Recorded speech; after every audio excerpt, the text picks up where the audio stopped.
students, today we are going to start another chapter, that is classification of plant kingdom, એટલે કે વનસ્પતિ સૃષ્ટિનું વર્ગીકરણ. So in the previous chapter we have studied the five kingdom classification system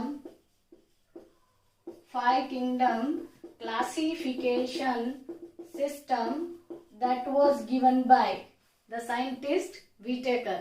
R.H. Whittaker નામના વૈજ્ઞાનિકે જે 5 સૃષ્ટિ વર્ગીકરણ પદ્ધતિ આપી હતી in 1969. તો એ આપણે આગળના ચેપ્ટરમાં ડિસ્કસ કરી. 5 સૃષ્ટિ વર્ગીકરણમાં કઈ 5 સૃષ્ટિઓ હતી? મોનેરા, પ્રોટિસ્ટા, then એના પછી ફંજાઈ અથવા ફૂગ, અને ત્યાર પછી હતું પ્લાન્ટી એન્ડ અગેન એનિમેલિયા.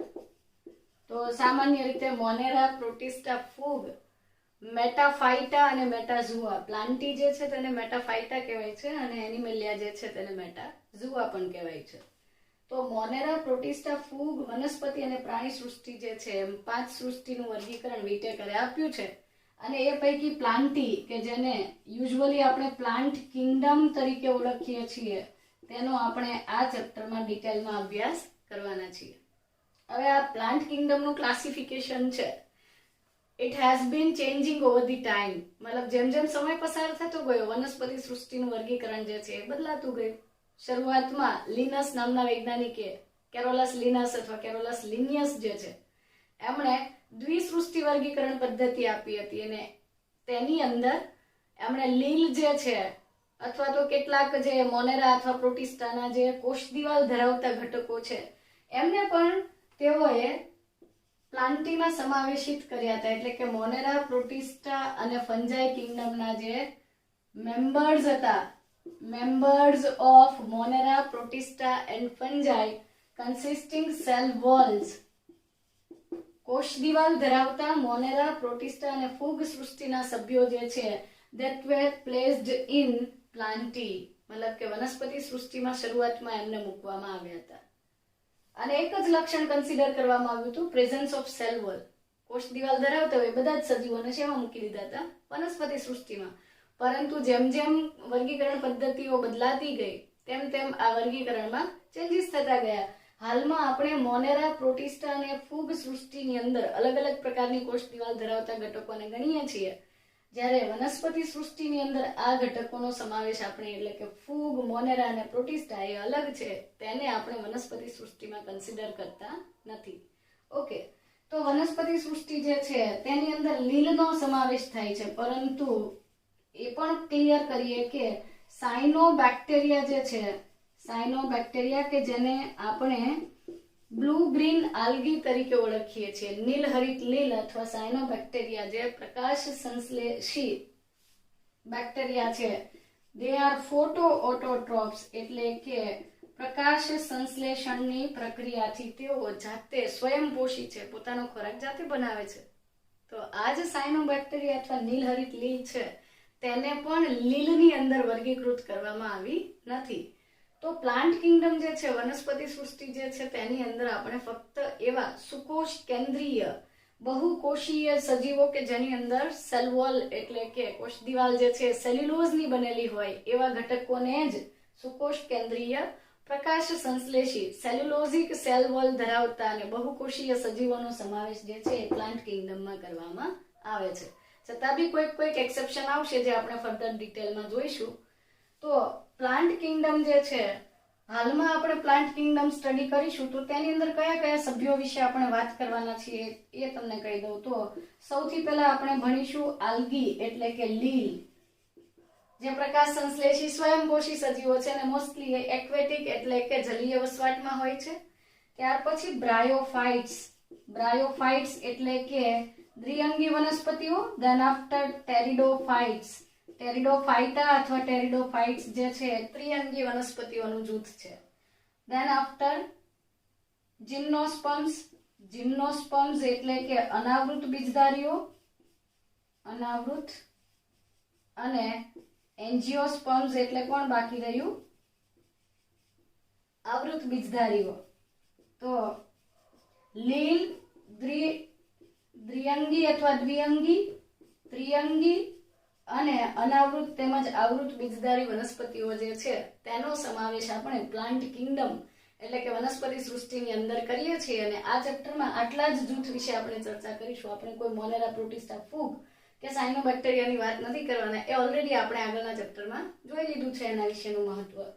તો ચાલો, આ થઈ ગઈ સામાન્ય માહિતી. અને હવે આપણે પ્લાન્ટ કિંગડમનું ક્લાસિફિકેશન જે છે તે કેવી રીતે દિવસે દિવસે બદલાતું ગયું છે તેની વાત કરીએ. તો શરૂઆતનું વર્ગીકરણ જે છે એ એકદમ સામાન્ય બાહ્યકાર વિદ્યા ઉપર ડિપેન્ડન્ટ હતું અને એટલે એકદમ સરળ હતું, ઈઝી હતું. પણ કેટલાક કન્ફ્યુઝન હતા કે એક કોષીય સજીવો હોવા છતાં તેને એક સાથે બહુકોષીય અને ઉચ્ચ કક્ષાના જૂથ સાથે ગણી લેવામાં આવતા હતા. કેટલીક વાર આદિકોષ કેન્દ્રીય સજીવો હતા તેને સુકોષ કેન્દ્રીય સજીવો સાથે ગણવામાં આવતા હતા. તો આ બધી જે મર્યાદાઓ હતી એના ઉલ્લંઘન માટે અથવા તો એને દૂર કરવા માટે નવી વર્ગીકરણીય પદ્ધતિઓ આવી છે. તો શરૂઆતનું જે વર્ગીકરણ હતું એટલે કે અર્લીયર ક્લાસિફિકેશન, શરૂઆતમાં વાત કરીએ તો સ્ટાર્ટિંગમાં જે વર્ગીકરણ થયું હતું ત્યારે કેટલાક લક્ષણો ધ્યાનમાં લેવામાં આવ્યા હતા. મોસ્ટલી અર્લીયર ક્લાસિફિકેશન સિસ્ટમ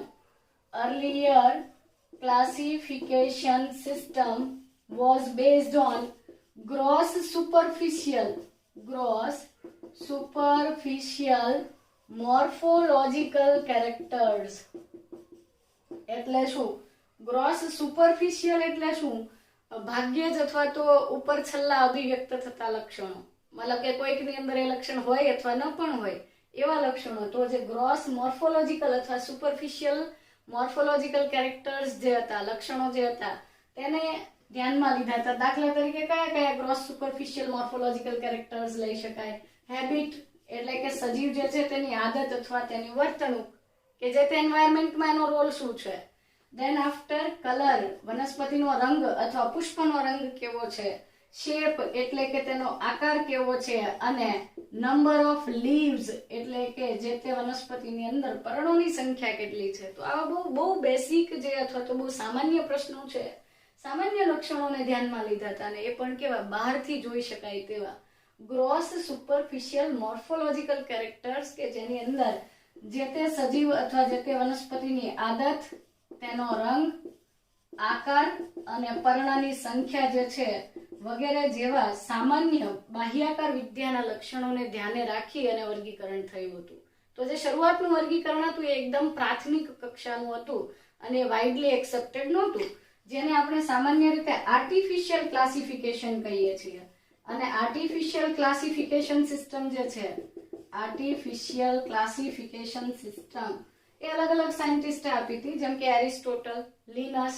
તો કેરોલસ લિનસ જે છે તેની વાત કરીએ તો લિનિયસ નામના વૈજ્ઞાનિકે વનસ્પતિ સૃષ્ટિનું જે વર્ગીકરણ આપ્યું એ કેવું હતું? કૃત્રિમ હતું. એમાં એમણે બે જ લક્ષણો, તેની અંદર એમણે બે લક્ષણો કન્સિડર કર્યા હતા, ધ્યાને લીધા હતા, જેમ કે વેજીટેટિવ કેરેક્ટર્સ. વેજીટેટિવ કેરેક્ટર્સ એટલે કે વાનસ્પતિક લક્ષણો, જેમ કે વનસ્પતિ કઈ જગ્યાએ વસવાટ કરે છે, તેનું મૂળ તંત્ર કેવું છે, પ્રરોહ તંત્ર કેવું છે, પર્ણ, પુષ્પ વગેરે કેવા છે. અને બીજું એમણે ધ્યાને લીધું હતું કે સ્ટ્રક્ચર ઓફ એન્ડ્રોશિયમ. એન્ડ્રોશિયમ એટલે પુંકેસર ચક્રની રચના. તો પુંકેસર ચક્રની રચના અને વાનસ્પતિક લક્ષણો જે છે તેને ધ્યાનમાં રાખી અને કેરોલસ લિનિયસ જે છે, જેને આપણે ફાધર ઓફ ટેક્સોનોમી કહીએ છીએ, વર્ગીકરણ વિદ્યાના પિતા જે છે, એમણે આ બે જ લક્ષણોને કન્સિડર કર્યા કે મતલબ કે સામાન્ય જે બહારથી દેખાતા બાહ્ય લક્ષણો છે અથવા વાનસ્પતિક લક્ષણો અને પુંકેસરની રચના, આ બે જ બાબતોને ધ્યાનમાં રાખીને તેમણે જે વર્ગીકરણ આપ્યું હતું એ હતું કૃત્રિમ વર્ગીકરણ. કેમ આવું કહેવાય છે કે એમનું વર્ગીકરણ આર્ટિફિશિયલ હતું? બીકોઝ એમણે બહુ જ લિમિટેડ લક્ષણો જે છે એને કન્સિડર કરી અને જે ક્લોઝલી રિલેટેડ સ્પીસીઝ, એકદમ નજીકના સંબંધો ધરાવતી જે જાતિઓ છે એનું વર્ગીકરણ કર્યું હતું, તેમને જુદી તારવી હતી. તો ખૂબ જ ઓછી લાક્ષણિકતાઓને આધારે, ખૂબ જ ઓછી લાક્ષણિકતાઓ અથવા ખૂબ જ ઓછા લક્ષણો જે છે તેના આધારે તેઓએ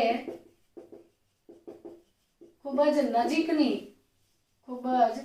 નજીકના આંતર સંબંધો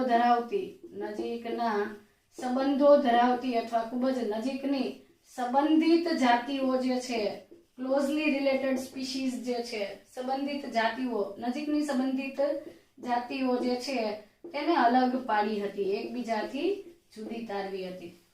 તો આ થઈ ગઈ કૃત્રિમ વર્ગીકરણ પદ્ધતિ, જેમાં વાનસ્પતિક લક્ષણોની સાથે પુંકેસર ચક્રની રચના, કે કેટલા પુંકેસર છે, એક પુંકેસર, દ્વિપુંકેસર, ત્રિપુંકેસર, ચતુર્પુંક, એમ 5, 6, 7, 8, 9 કેટલા પુંકેસર છે તેના બેસિસ ઉપર એમણે વર્ગીકરણ કર્યું હતું. સો ખૂબ જ ઓછી લાક્ષણિકતાને આધારે એમણે ખૂબ જ નજીકની સંબંધિત જાતિઓ જે છે તેને અલગીકૃત કરી હતી, જુદી પાડી હતી. પરંતુ આર્ટિફિશિયલ ક્લાસિફિકેશન સિસ્ટમ જે છે, in case of artificial classification system એટલે કે કૃત્રિમ વર્ગીકરણ પદ્ધતિની અંદર વાનસ્પતિક લક્ષણો જે છે, વાનસ્પતિક લક્ષણો અને પુષ્પીય લક્ષણો અથવા તો લિંગી લક્ષણો જે છે આ બંનેને સરખું પ્રાધાન્ય આપવામાં આવે છે. Equal importance was given.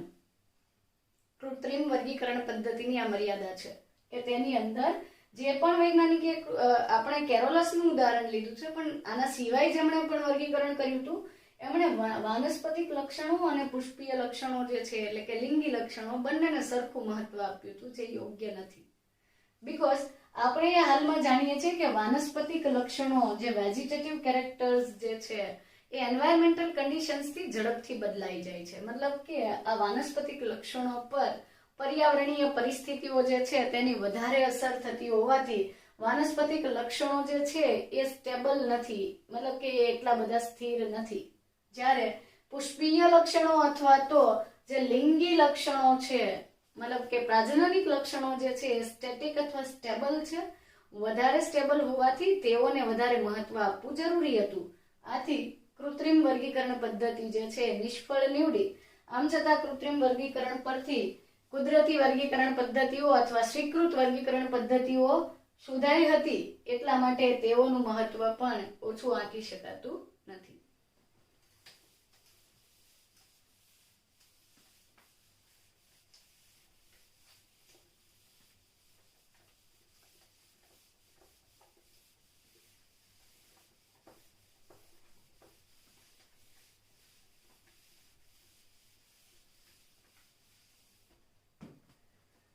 તો આર્ટિફિશિયલ અથવા કૃત્રિમ વર્ગીકરણ છે તેની એ મર્યાદા હતી કે તેની અંદર વાનસ્પતિક અને પુષ્પીય લક્ષણો અથવા લિંગી લક્ષણોને સરખું મહત્વ હતું. જ્યારે એનાથી વિરુદ્ધ નેચરલ ક્લાસિફિકેશન સિસ્ટમ જે છે એ ડેવલપ થઈ.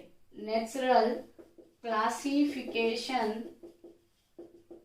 સિસ્ટમ, કુદરતી વર્ગીકરણ પદ્ધતિ જે છે એ વિકાસ પામી.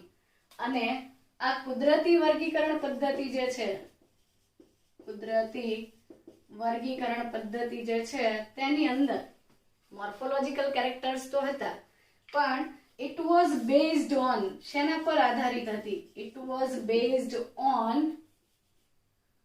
natural affinities of organisms. સજીવો જે છે તેની કુદરતી જે આંતર સંબંધો હતા, સજીવો વચ્ચેના પારસ્પરિક સંબંધો છે, નેચરલ એફિનિટીઝ જે છે તેના ઉપર આધારિત આ પદ્ધતિ છે. તો નેચરલ ક્લાસિફિકેશન સિસ્ટમ જે છે નેચરલ એફિનિટીઝ પર ડિપેન્ડન્ટ છે.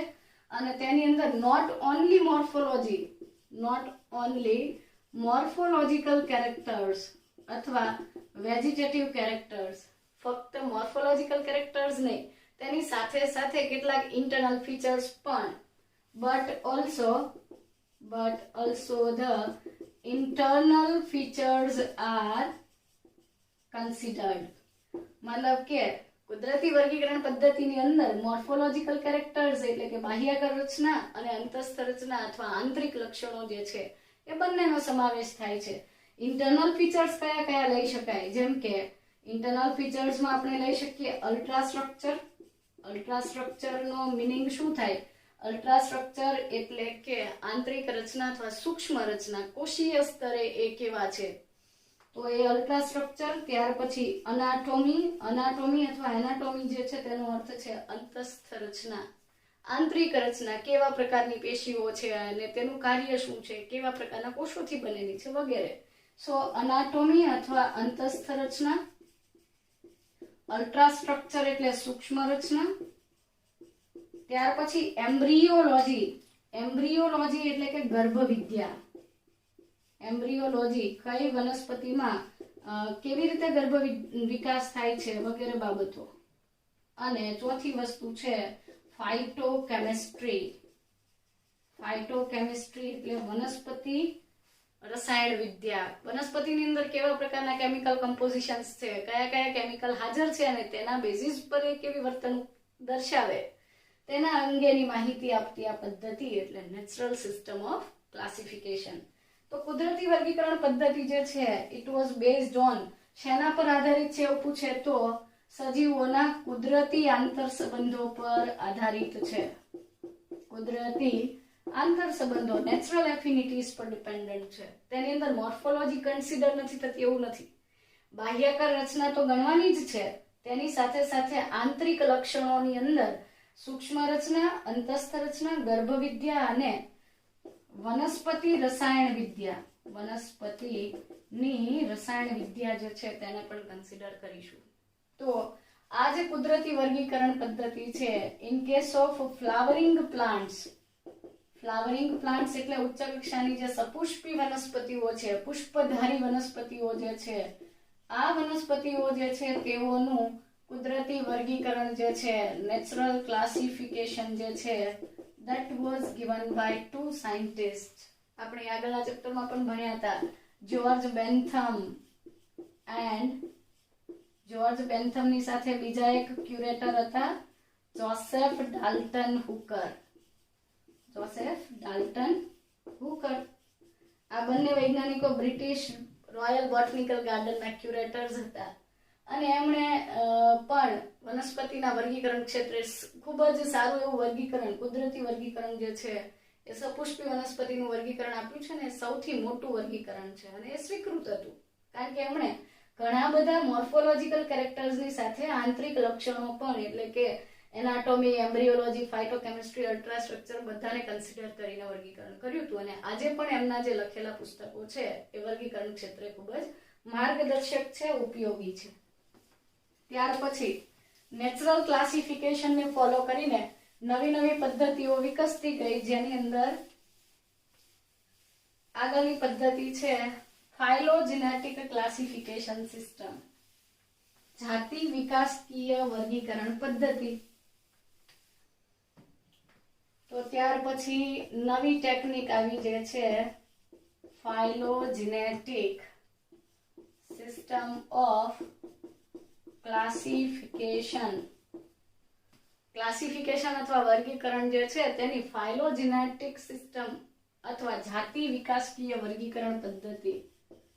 જાતિ વિકાસકીય વર્ગીકરણ પદ્ધતિ. આ જાતિ વિકાસકીય વર્ગીકરણ પદ્ધતિ જે છે એ સજીવો વચ્ચેના ઉદ્વિકાસીય સંબંધો પર આધારિત છે.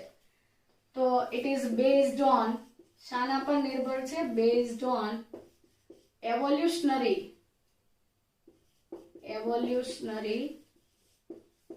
relationships of organisms. સજીવો જે છે તેની ઉદ્વિકાસીય વર્તણૂક પર તે આધારિત છે. ઉદ્વિકાસીય વર્તણૂક પર આધારિત છે મતલબ ઉદ્વિકાસની દ્રષ્ટિએ કયા સજીવ કોની સાથે સામ્યતા ધરાવે છે તેના બેઝિસ પર થતું વર્ગીકરણ છે and it is acceptable. આ પણ સ્વીકૃત પદ્ધતિ છે.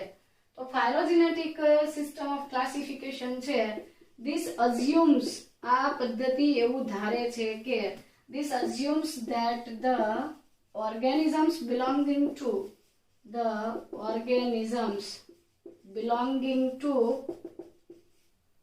a same taxa have one common ancestor. એન્સેસ્ટર નો મતલબ છે પૂર્વજ. આ પદ્ધતિ એવું ધારે છે, આની અંદર એવું ધારવામાં આવે છે કે સજીવોનું જૂથ કે જે સેમ ટેક્ઝા એક જ વર્ગકની અંદર સમાવેશ પામતું સજીવનું જૂથ, કેટલાક સજીવોનું જૂથ કે જેનો સમાવેશ એક જ વર્ગકમાં થતો હોય, આ સજીવો જે છે એમને એ એક જ પૂર્વજ અથવા તે સામાન્ય પૂર્વજ ધરાવે છે. દાખલા તરીકે હોમો સેપિયન્સ સેપિયન્સ, તો આપણે સેપિયન્સ જાતિના સજીવોની વાત કરીએ તો એ એપ અને વાનરો જેવા સામાન્ય એન્સેસ્ટર્સ અથવા કોમન એન્સેસ્ટર્સ ધરાવે છે, એ સામાન્ય વસ્તુ છે. તો જાતિ વિકાસકીય વર્ગીકરણ જે છે તેની અંદર એવું ધારવામાં આવે છે કે એક જ જૂથમાં સમાવેશિત સજીવો જે છે તેઓ સામાન્ય અથવા તેઓ એક જ સરખા પૂર્વજોમાંથી ઉદ્ભવેલા સજીવો છે. એટલે ઉદ્વિકાસની દ્રષ્ટિએ આ બિલીફ અથવા આ માન્યતા સાચી છે. તો આ વર્ગીકરણ પદ્ધતિ પણ કેવી છે? એક્સેપ્ટેબલ છે, સ્વીકૃત છે. પણ ધારો કે ઉદ્વિકાસીય વર્ગીકરણ પદ્ધતિનો આપણે ઉપયોગ કરી રહ્યા છીએ અને આપણી પાસે કોઈ ફોસિલ્સ અવેલેબલ નથી, એટલે કે અશ્મિઓ અવેલેબલ નથી, અશ્મિના પુરાવા આપણી પાસે ન હોય ત્યારે આપણે શું કરી શકીએ? તો ત્યારે કેટલાક એડિશનલ અથવા એક્સ્ટ્રા સોર્સિસ જે છે, એટલે કે આપણે કેટલાક અન્ય સ્ત્રોતોમાંથી પણ, અન્ય સ્ત્રોતો અથવા એડિશનલ એક્સ્ટ્રા સોર્સિસમાંથી પ્રાપ્ત થતી જે માહિતીનો ઉપયોગ છે એ પણ કરી શકીએ છીએ. ક્યારે? જ્યારે આપણી પાસે સપોર્ટિંગ ફોસિલ એવિડન્સ જે છે, એવિડન્સ ઇઝ નોટ અવેલેબલ. તમે કોઈ સજીવનું વર્ગીકરણ કરો છો અને ઉદ્વિકાસની દ્રષ્ટિએ કોઈક જૂથની સાથે તે સામ્યતા ધરાવે છે એવું તમે દર્શાવો છો, પરંતુ તે અંગેના તમને કોઈ અશ્મિઓ અથવા એવા કોઈ રિજિડ તમને કોઈ પુરાવા નથી મળતા, એવું કોઈ પ્રૂફ નથી તમારી પાસે, સપોર્ટિંગ ફોસિલ એવિડન્સ નથી જ્યારે તમારી પાસે, એને આધાર આપતો કોઈ પુરાવો જે છે એ નથી, એ ટાઈમે કેટલાક અન્ય સ્ત્રોતોની ડિટેલ્સ જે છે એ પણ આપણે વાપરી શકીએ છીએ અને આ રીતે વર્ગીકરણમાં સર્જાતી જે મૂંઝવણ છે, મુશ્કેલીઓ જે છે એને નિવારવામાં આવે છે. તો આવી કેટલીક પદ્ધતિઓ જે છે કે જે એક્સ્ટ્રા સપોર્ટ પૂરો પાડે છે અને પાછળથી ડેવલપ થયેલી આ બધી ટેકનિક જે છે એ આપણે સમજીએ.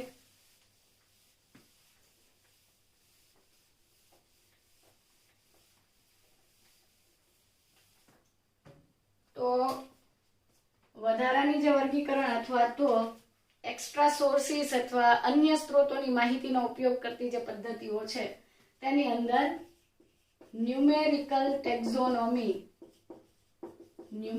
ટેક્ઝોનોમીનો અર્થ છે આંકડાકીય વર્ગીકરણ પદ્ધતિ.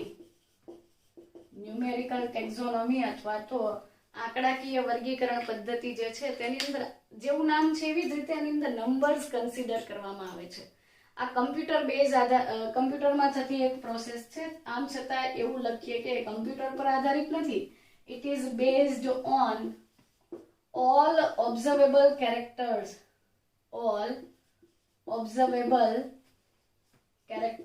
અથવા characteristics, મતલબ કે અવલોકન કરી શકાય એવા બધા જ શક્ય લક્ષણો ઉપર તે આધારિત છે. તો આની અંદર તો બહુ બધા લક્ષણો આવશે, તો કેવી રીતે આપણે જે તે સજીવનું વર્ગીકરણ કરી શકીએ? It is very easy and it can be carried out by using a computer. એક કમ્પ્યુટરનો ઉપયોગ કરીને આ પદ્ધતિ ખૂબ સરળતાથી થઈ શકે છે, જેની અંદર શું કરવામાં આવે છે? એક્ઝેક્ટલી ન્યુમેરિકલ ક્લાસિફિકેશન સિસ્ટમની અંદર numbers and codes are assigned to each character અથવા દરેક લક્ષણ જે છે, દરેક લક્ષણને કોઈ પર્ટિક્યુલર નંબર એટલે કે આંકડો અથવા તો ક્રમ આપવામાં આવે છે અને કોડ્સ એટલે કે સંજ્ઞા. દરેક લક્ષણને એક સ્વતંત્ર ક્રમ અને સંજ્ઞાથી ડિનોટ કરવામાં આવે છે અને આ ક્રમ અને સંજ્ઞાઓ ધરાવતી આ જે ડિટેલ્સ અથવા માહિતી જે છે તેને પહેલા કમ્પ્યુટરમાં અપલોડ કરવામાં આવે છે. કે લાઈક તમે એવું કેરેક્ટર નક્કી કરો છો કે જાતિ, સજીવની જાતિ, તો મતલબ કે મેલ કે ફિમેલ, તો એના માટે આપણે એવું સિમ્બોલ યુઝ કરતા હોઈએ. પછી પુંકેસર ચક્ર હાજર છે કે ગેરહાજર, તો પુંકેસર ચક્ર હાજર છે તે માટે આપણે એન્ડ્રોશિયમ પરથી એ લેતા હોઈએ A1, મતલબ કે એની અંદર એક જ પુંકેસર છે તો A1, 2 છે તો A2, જોડાયેલા છે તો બ્રેકેટમાં, વગેરે જેવા સિમ્બોલ્સ ઓલરેડી કમ્પ્યુટરમાં એન્ટર કરવામાં આવે છે. So numbers and codes are assigned to each character. દરેક લક્ષણને ક્રમ અને સંજ્ઞા આપવામાં આવે છે અને ત્યાર પછી then the data is processed. then the data or data એટલે કે ત્યાર પછી માહિતી જે છે is processed એટલે કે માહિતી જે છે પછીથી આગળ વધે છે અને ત્યાર પછી ક્લાસિફિકેશન જે છે એ ખૂબ સરળતાથી પૂર્ણ થતું હોય છે. તો કમ્પ્યુટર બેઝ ટેકનિક છે એટલે બટ ઓબ્વિયસ થિંગ છે કે આ પદ્ધતિમાં તમે ઝડપથી કોઈ સોલ્યુશન પર પહોંચી શકો છો. અને આ ન્યુમેરિકલ ટેક્ઝોનોમીની અંદર એક સાથે એનું પ્રાધાન્ય સમજીએ તો each character is given equal importance. Importance એટલે પ્રાધાન્ય, મહત્વ. each એટલે દરેક, character એટલે લક્ષણ. દરેક લક્ષણને સમાન મહત્વ મળે છે. કારણ કે કમ્પ્યુટરમાં છે એની અંદર કમ્પ્યુટર કન્ફ્યુઝ નથી થતો કે એક્સ પ્રિકેસર છે તો તેને આ જૂથમાં મૂકવો કે પેલામાં. એમાં ઓલરેડી ડિટેલ્સ તમે એન્ટર કરેલી જ છે. એ સોફ્ટવેર એ પોતે જાતે એક્સેપ્ટ કરી લેશે અને એનાલિસિસ થઈ જશે. So each character is given equal importance. આ પહેલું મહત્વ થઈ ગયું. અને ન્યુમેરિકલ ટેક્ઝોનોમીની અંદર હન્ડ્રેડ્સ ઓફ કેરેક્ટર્સ, સેંકડોની સંખ્યામાં લક્ષણો જે છે, hundreds of characters can be considered at the same time. એક જ ટાઈમે, એક જ સમયે તમે એક સાથે સેંકડો લક્ષણો, 100ની સંખ્યામાં લક્ષણોને કન્સિડર કરીને વર્ગીકરણ કરી શકો. કેમ? તો તેના માટે તમારે જાતે પેન અને પેપર લઈને બેસવાની જરૂર નથી. તમે કમ્પ્યુટરની અંદર ડિટેલ્સ એડ કરતા જશો, યસ નો અથવા સિમ્બોલ્સ એડ કરતા જશો એટલે સામે એના અકોર્ડિંગ તમને પ્રશ્ન મળતા રહે છે અને તમે એના આન્સર જે છે એ પેલું તમારી પાસે જે વનસ્પતિનો નમૂનો અવેલેબલ છે તેને જોઈને અવલોકન કરીને એ લક્ષણ એન્ટર કરતા જાઓ છો અને આપમેળે કમ્પ્યુટર તેનું એનાલિસિસ કરતું જાય છે. તો ન્યુમેરિકલ ટેક્ઝોનોમી જે છે એ બહુ ઇઝી છે અને એ પણ સ્વીકૃત પદ્ધતિ છે. ચાલો, તો એ કોના પર આધારિત છે એવો પ્રશ્ન પૂછાય તો it is based on all observable characters. અવલોકન કરી શકાય એવા બધા જ લક્ષણો પર તે ડિપેન્ડન્ટ છે. એટલે કે મોર્ફોલોજી, એનાટોમી બધું જ આવી ગયું. બાહ્ય કે આંતરિક લક્ષણો. યુઝિંગ અ કમ્પ્યુટર એટલે ઇઝી છે અને એની અંદર શું કરવામાં આવે છે, દરેક લક્ષણને ક્રમ અથવા સંજ્ઞાથી આપીને પછી માહિતી જે છે એની પ્રક્રિયા જે છે આગળ કરવામાં આવે છે. અને એની અંદર આ પદ્ધતિનો ફાયદો શું છે, મહત્વ શું છે કે each character is given equal importance. દરેક લક્ષણને સરખું મહત્વ મળે છે. Hundreds of characters can be studied. એક જ સાથે ઘણા બધા લક્ષણોને તમે ધ્યાનમાં રાખી અને વર્ગીકરણ કરી શકો છો. તો આ થઈ ગઈ ન્યુમેરિકલ ટેક્ઝોનોમી અને કે કમ્પ્યુટર બેઝ છે. ઓકે, ન્યુમેરિકલ ટેક્સોનોમી પછી આપણે સમજીએ તો હાલના સમયમાં એટલે કે એટ પ્રેઝન્ટ, અત્યારના સમયમાં વર્ગીકરણ ક્ષેત્રે થતી કોઈક મુસીબત કે મૂંઝવણ જો ઊભી થાય તો તેના નિકાલ માટે કેટલાક જે ટેક્સોનોમિસ્ટ છે એટલે કે વર્ગીકરણવિદો જે છે એમણે કેટલીક નવી ટેકનિક પણ યુઝ કરવાની સ્ટાર્ટ કરી છે. તો વર્ગીકરણ ક્ષેત્રે થતી ડિફિકલ્ટીઝ જે છે, વર્ગીકરણ ક્ષેત્રે સર્જાતી મૂંઝવણ, કન્ફ્યુઝન જે છે તેને નિવારવા માટે, મૂંઝવણને નિવારવા માટે વર્ગીકરણવિદો જે છે એટલે કે ટેક્સોનોમિસ્ટ જે છે, જે વર્ગીકરણ કરી રહ્યા છે એવા સાયન્ટિસ્ટ, ટેક્સોનોમિસ્ટ જે છે અથવા વર્ગીકરણવિદો જે છે એમણે બીજી બે પદ્ધતિઓ પણ અમલમાં મૂકી છે અને એની મદદથી તેઓ જે ક્વેરી અથવા તો ડિફિકલ્ટીઝ જે છે એમને રિઝોલ્વ કરી શકે છે. દાખલા તરીકે ન્યુમેરિકલ ટેક્ઝોનોમીની જેમ છે સાયટોટેક્સોનોમી એટલે કે કોષીય વર્ગીકરણ વિદ્યા એન્ડ કેમો અથવા કીમોટેક્ઝોનોમી એટલે કે રસાયણ વર્ગીકરણ વિદ્યા. તો સાયટોટેક્સોનોમી શું છે? સાયટો મતલબ સેલ, કોષ, અને ટેક્સોનોમી એટલે વર્ગીકરણ વિદ્યા.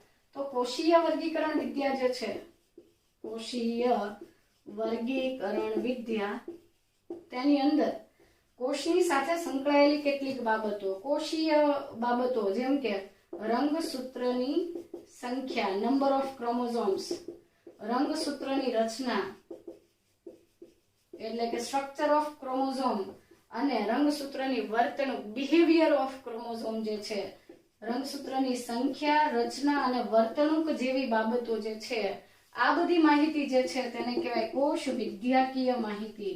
તો સાયટોલોજીકલ ડિટેલ્સ જે છે, કોષ વિદ્યાકીય માહિતી જે છે તેનો ઉપયોગ કરીને વર્ગીકરણ કરવામાં આવે છે.